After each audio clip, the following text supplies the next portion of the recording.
All right, let's get right into it. We're going to start with the marquee games of the weekend.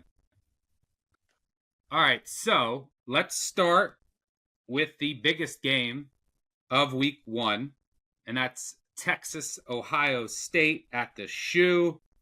You will not apparently see Dave Portnoy in there. That was an odd move by Ohio State. Like you're just asking for shit by announcing that. Is that fan base really that butthurt by Dave being in the stadium? I mean, come on. I don't know. The one thing I'm mad about is that this isn't 1 versus 2. Like, who cares about rankings? I don't really pay attention, but I think this is 1 versus 3. This would have been the first non-conference 1 versus 2 since the 2000s when you had Colt McCoy versus Troy Smith, I believe. And I think it was a blowout. I forget who won that game off the top of my head. But this is 1 versus 3. Ohio State's a 2.5-point favorite. Total down to 47.5. Usually, when you have 1 versus 3, a lot of certainty. We can talk about things that we know. It's not necessarily the case here.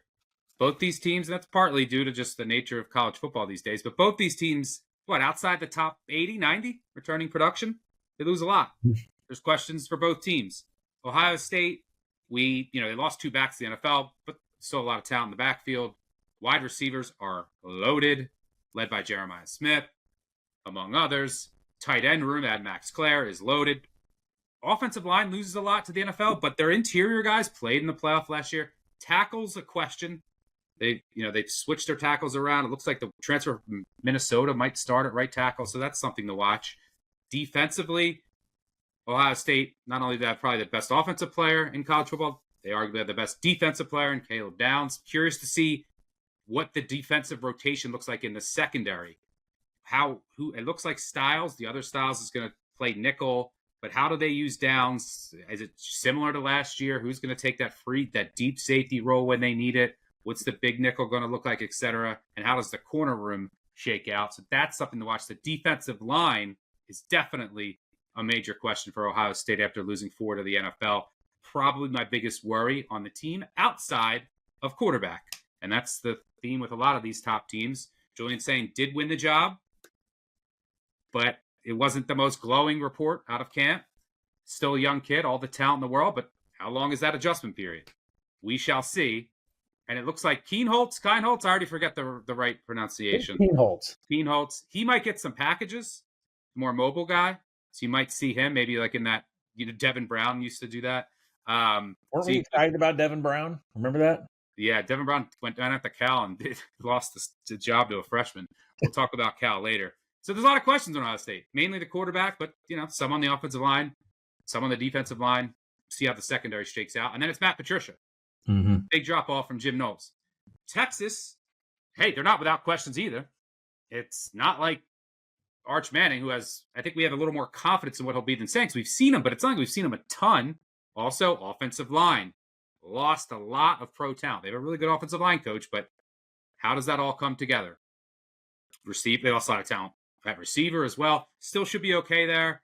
And a lot of this, what it's going to come down to with these two teams is which freshmen really flash, especially early on in the year. But the Texas defense, too. I think there's going to be a bit of a drop-off. Just like Ohio State, that defensive line over the past 2 years lost a lot of talent, especially in the interior. Secondary lost 2 pros. So we'll see how all that comes together. So a lot of questions. What this comes down to me, I do trust Arch a little bit more right now than saying. I could be off, certainly. But, I do project Ohio State as a small favorite. I missed the 3. Might come back. I don't know. If it does get the 3, I'm taking it. What I'm more interested in doing here, give me Sark from behind, baby, against Patricia, making some second half adjustments. Give me some Texas live if they're down at the half with a better number.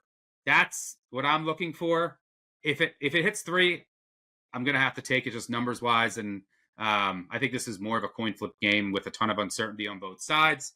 Do respect the home field advantage. But what are you seeing here in Texas, Ohio State? Well, I think there's way more questions around Ohio State than there is around Texas.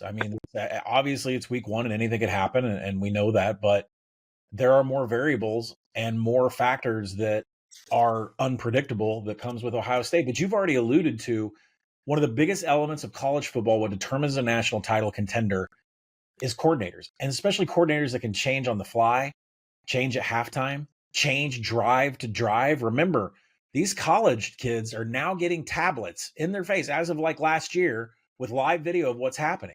And that has built this huge buffer between the coordinators that know how to use that on the sidelines, prepare their teams for the next drive. I mean, the NFL just gets screenshots. The college kids get video on the sideline.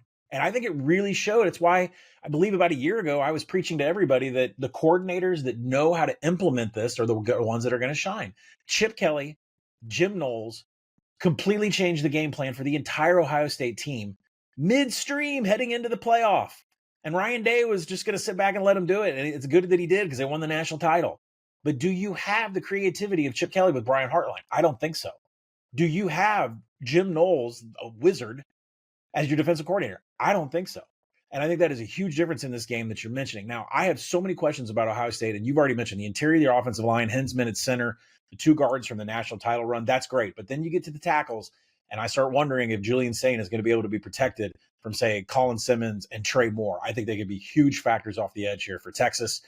Ethan Oinawa, for joins from Rice. He has over 2,200 snaps in the last 3 years. It's still Rice football, right? It's still, G5 level type edges coming off. The Minnesota player, Philip Daniels coming in, not graded great in blocking grades, his pass blocking grades especially. How does that play out with these two edges from Texas? And I think that's a big problem. And then you look at the passing game. Jeremiah Smith obviously deserves to be mentioned with Ryan Williams as the best wide receivers in college football. If you remember last year, Rose Bowl shows up and Jeremiah Smith just eats the entire Oregon team and sends them back home. Next week, what happens? Texas finds out a way to limit Jeremiah Smith. He was targeted 3 times by Will Howard. He made 1 catch for 3 yards. So you know that, Pete Kwiatkowski implemented the bracket, rolled the coverage over, made sure that Jeremiah Smith was completely taken out of the game. Now, there are other weapons here for Julian Saint to connect with, but I guarantee they're going to roll coverages and not let Jeremiah Smith beat him. I mean, you will be in the game if you don't let Jeremiah Smith beat you. And I bet you they implement that same thing that they did last year. So Malik Muhammad, expected to be one of the best corners in the nation. Can he hang on his own in man-to-man coverage? I don't know. We'll see what they do, but they shut down Jeremiah Smith last year. I expect it to happen again. As far as they play more zone, a little more zone. I mean, obviously every team plays man and zone, but they're going to roll coverage over. But I mean, Cardinal Tate's arguably maybe the best number 2 in the country. You have Ennis. So there's still some talent out there. Can Saint consistently get the ball and not make mistakes against the Texas coverage? That's key. I mean, Smith's going to make a couple plays. You just can't let him go bananas. Well, we'll see. I mean, they're gonna be draped all over him like laundry. So I think if Texas loses this game, we're gonna be able to pinpoint why, and it's because Sark got too cute. Sark made a comment this week. Boy, me listening to pressers and coach speak again. What Arch does is he expands our playbook, see what Jaden Daniels, Jalen Hurts, and Josh Allen do, and we expect to do that. And when I first heard that, I'm like, oh my gosh, like everyone's going to run and bet Texas money, which as I'm sitting here, one of the sharpest books in Vegas just went down to 1. Like that's the thinking when you hear that statement. But I've seen enough Steve Sarkisian games where he gets in so deep into his bag, it backfires. And I think if Texas loses this game, it's because he gets too cute in the red zone, which has been the biggest problem with Texas football, except for the season they had Bijan Robinson and Roschon Johnson. Well, how much does Arch, theoretically, he should help Texas in the red zone because of his legs? And that could take this offense to the next level. We're not tossing to Wisner here. You got to do Arch over the interior. We're not doing tosses to the Wisner. So I'm not really worried about the offensive line. I mean, Trevor Gooseby, is a prime example, comes in, fills in during the playoff, had bad 2 quarters, and then completely was like an elite lineman like a game later. Ryan Wingo, a wideout, had the most chemistry with Arch in camp, so you'll hear his name a lot. DeAndre Moore had 7 TDs last season. They're elite everywhere, and I'm not worried about the offensive line. Texas is the play. If it loses, I would pinpoint it straight on Sark being in his bag, because there is not a world I live in where Sarkisian is losing a playbook equation against Matt Patricia. Do you agree with me here? you should watch Caleb Downs from the get-go.